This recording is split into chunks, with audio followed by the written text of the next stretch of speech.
Good morning sir. വരണം sir. അതെ, വിപണിയിലെ മറ്റ് എതിരാളികളുമായി താരതമ്യം ചെയ്യുമ്പോൾ നിങ്ങളുടെ ഉൽപ്പന്നങ്ങൾ പൊതുജനങ്ങൾക്ക് ചെലവേറിയതായി തോന്നുന്നു. നിങ്ങൾ വില കുറയ്ക്കണം. സർ, വില മാത്രം നോക്കരുത്. ശരി, നിങ്ങൾ എന്നോട് പറയൂ, നിങ്ങളുടെ മകനെ പറ്റി. എന്തുകൊണ്ടാണ് നിങ്ങൾ അവനെ ഒരു ഇന്റർനാഷണൽ സ്കൂളിൽ മാത്രം അയക്കുന്നത്? Well, for a brighter future.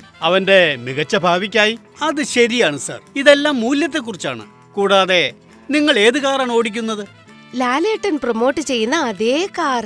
ഇതിന് 17 ലക്ഷം ചെലവാകും. സർ, ആ കാറിന്റെ വില 10 ലക്ഷമല്ലേ? എന്റേത് ടോപ്പ് മോഡലാണ്. സൺറൂഫ്, മ്യൂസിക് സിസ്റ്റം, അലോയ് വീലുകൾ, എല്ലാ സവിശേഷതകളുമുണ്ട്. ഇതിന്റെ അടിസ്ഥാന മോഡൽ 10 ലക്ഷം രൂപയിൽ ലഭ്യമാണ്. കൂടുതൽ ഫീച്ചറുകൾ ആവശ്യമാണെങ്കിൽ വിലയും കൂടും. സർ, ഡ്യൂലക്സ് വെതർ ഷീൽഡ് മാക്സിന് 9 വർഷത്തെ വാറന്റിയുണ്ട്.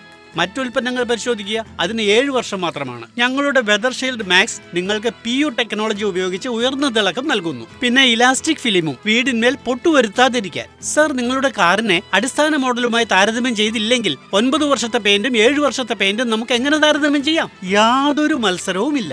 എന്നിരുന്നാലും ഇത് നിങ്ങൾക്ക് ചെലവേറിയതായി തോന്നുന്നുവെങ്കിൽ പെയിന്റ് ഡ്രമ്മിന്റെ വില അല്പം കൂടുതലായേക്കാം. പക്ഷേ നിങ്ങൾ വാർഷിക കണക്കുകൂട്ടലുകൾ നടത്തുമ്പോൾ ഡ്യൂലക്സിന്റെ വില മറ്റ് പെയിന്റുകളെ അപേക്ഷിച്ച് വളരെ കുറവാണെന്ന് മനസ്സിലാകും. ചിന്തിക്കുക, വാർഷിക ചെലവ് കുറവാണ്, ഫീച്ചേഴ്സ് വളരെ ഉയർന്നതാണ്. ഈ കാര്യം വളരെ സത്യമാണ്. ഡ്രമ്മിന് വില കുറവായിരിക്കണമെന്നില്ല. വർഷത്തിലെ വിലയും സവിശേഷതകളും നോക്കൂ. ഡ്യൂലക്സ് ആണ് ഏറ്റവും മികച്ചത്. ഈ കാര്യങ്ങളെല്ലാം ഞാൻ എന്റെ കസ്റ്റമേഴ്സിനോട് തീർച്ചയായും വിശദീകരിക്കും. അതായത് ഡ്രമ്മിന്റെ അല്ല, വർഷത്തിലെ വില ചോദിക്കാൻ.